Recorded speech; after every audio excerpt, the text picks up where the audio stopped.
وہ جو بھی تھا وہ شاید میرا ہمدرد تھا جو مجھے وہاں سے نکالنا چاہتا تھا۔ جو بھی ہستی تھی وہ میری ہمدرد تھی۔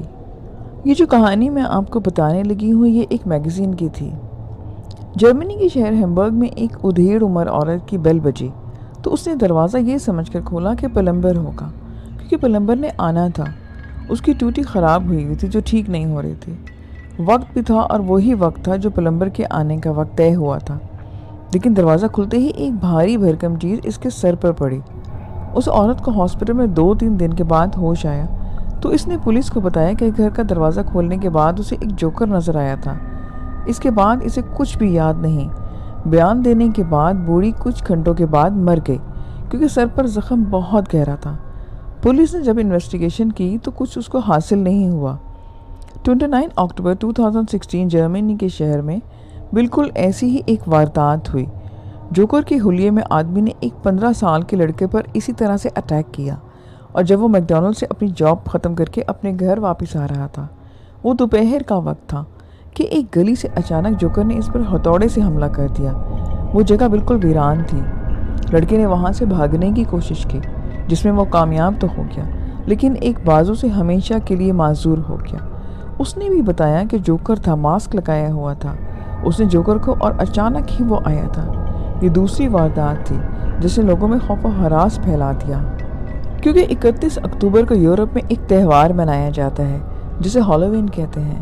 اس میں لوگ ڈراؤنے ماسک اور کپڑے پہنتے ہیں اور ایک دوسرے کو ڈراتے ہیں، پارٹیز کرتے ہیں۔ پولیس نے بہت ڈھونڈا مگر اسے جوکر کا پتہ نہیں چل سکا۔ اسی طرح کی اور بھی وارداتیں مختلف دوسرے شہروں میں ہونے لگیں لیکن وہ جوکر پکڑا نہیں جا سکا۔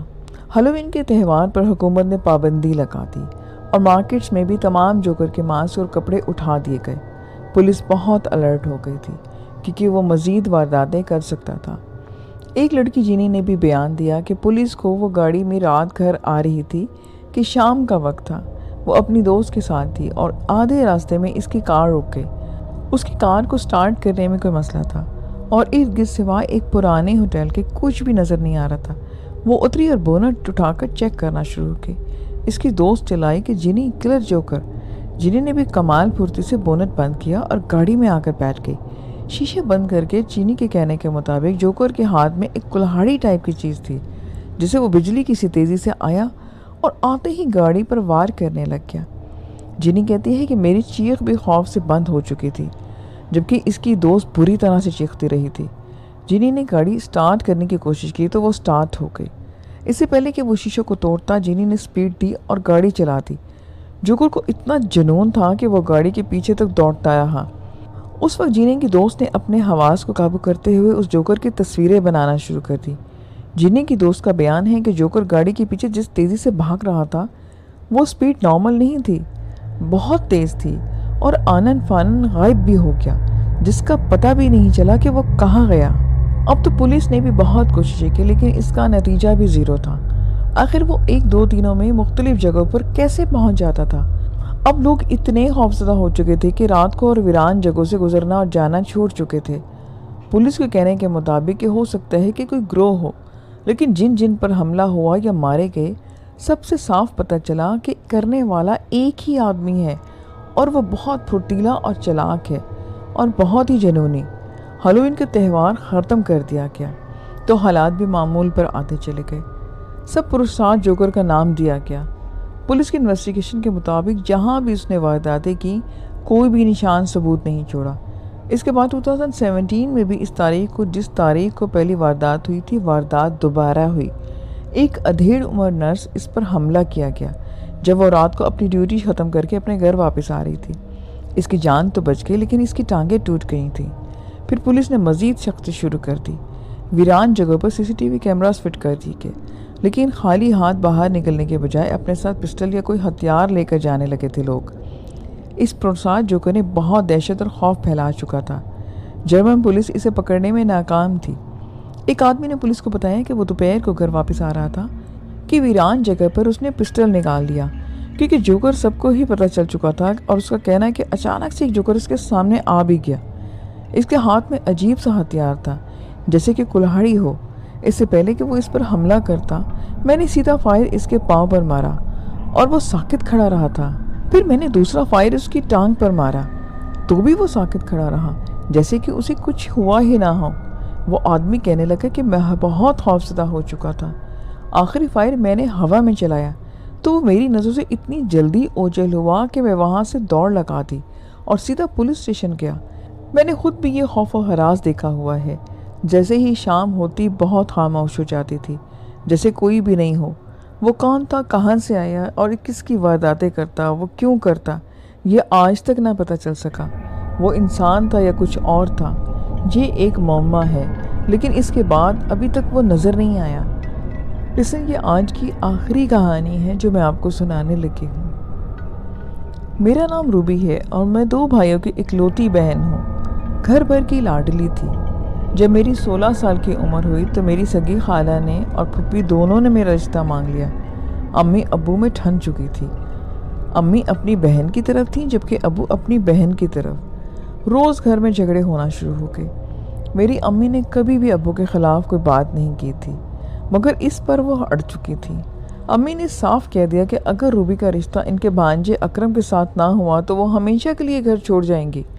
کافی دن امی ابو کے درمیان بات چیت بند بھی رہی۔ آخر میں میرے تایا نے ابو کو سمجھایا کہ دیکھو ضد چھوڑ دو اور ساری زندگی تم نے اپنی منمانی کی ہے، اب کی بار اپنی بیگم کی بات مان لو۔ اور میرے تایا نے کہا کہ اکرام عمران سے اچھا لڑکا ہے۔ اس طرح سے جا کے ابو نے اپنی ہار مانی اور میری منگنی بہت ہی دھوم دھام سے اکرام سے ہو گئی۔ پھر یہ ہوا کہ منگنی میں میری پھپھو آئیں اور انہوں نے ایڈمٹ کیا کہ جہاں قسمت ہوتی وہیں پہ شادی ہونا تھی۔ سب کچھ ٹھیک ہو چکا تھا۔ خالہ نے بھی کہا کہ 2 سال کے بعد ہم شادی کریں گے۔ میں حسب معمول کالج جانے لگ گئی تھی۔ ان دنوں موبائل نہیں ہوتے تھے، نارمل سے ٹیلی فون ہی گھر پہ تھے۔ ایک دن میں کالج سے آئی تو فون کی بیل بجی، امی کھانا بنا رہی تھی۔ میں نے فون اٹھایا تو آگے سے بالکل خاموشی تھی۔ ہیلو ہیلو کی مگر کوئی سے آواز نہیں آئی اور فون بند ہو گیا۔ فون کے بعد تو عجیب سے واقعات میرے ساتھ ہونا شروع ہو گئے۔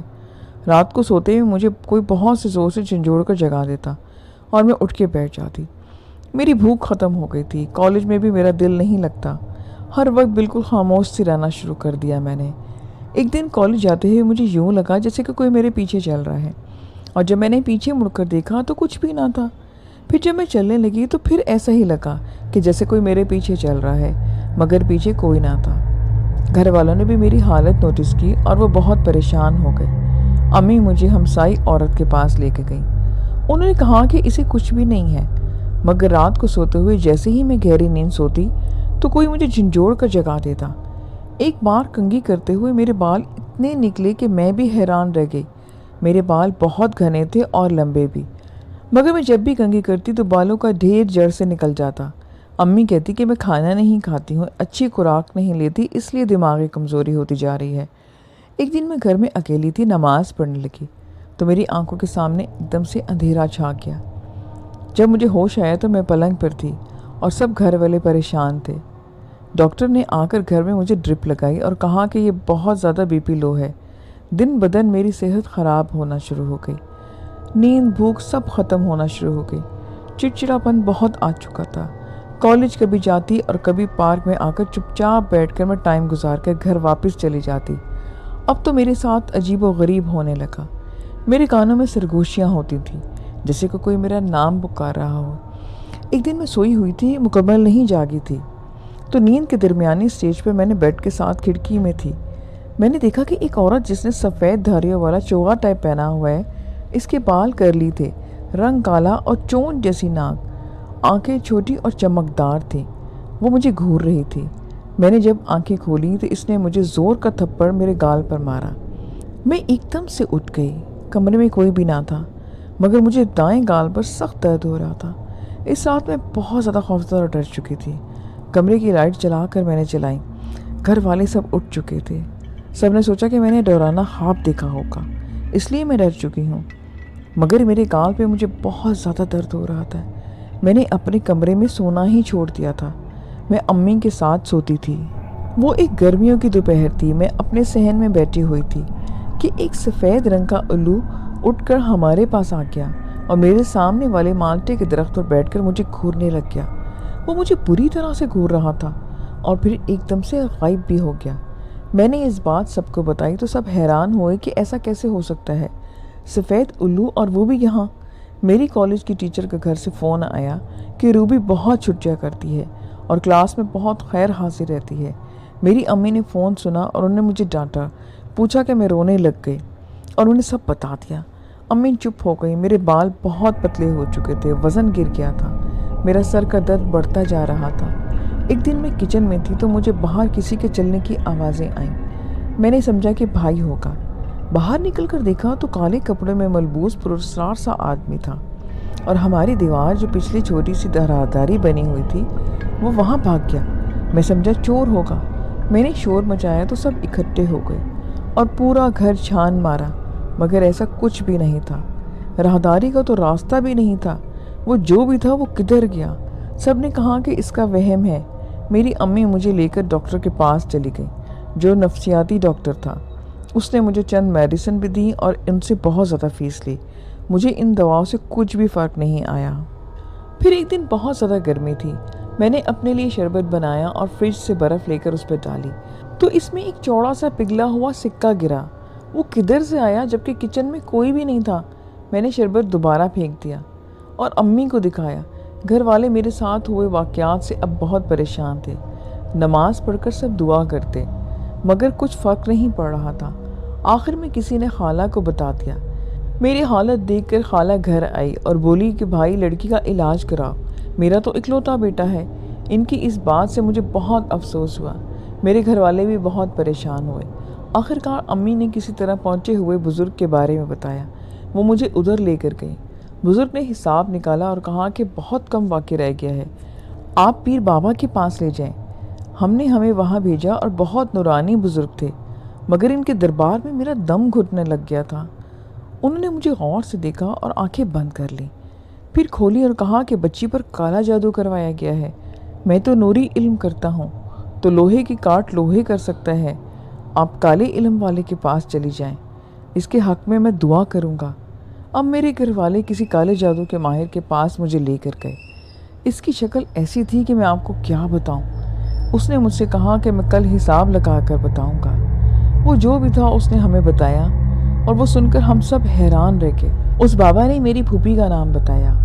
اس نے کہا کہ یہ عورت جیلیسی میں آ کر آپ کی بیٹی پر جادو کروایا ہے، یہ پاگل ہو جائے، اور یہ موم بتیاں جلا چکی ہے۔ اب صرف ایک راہ رہ گئی ہے کہ جب وہ جلائے گی اور یہ مر جائے گی۔ یہ سن کر ہم سب دنگ رہ گئے۔ اس نے کہا کہ وہ ایسا نہیں ہونے دے گا، لیکن عمل بہت سخت ہے۔ گھر والے جب مجھے واپس لے کر آ گئے، اس رات میری کیفیت بہت ہی خراب تھی۔ کبھی لگے کہ کوئی مجھے بلا رہا ہے، کبھی کسی کے چیخنے اور شور کرنے کی پراسرار سی آوازیں آنے لگتی، اور ایک بندر نما انسان جو میرے ارد گرد چکر کاٹتا ہے۔ رات بھر یہ سلسلہ جاری رہا۔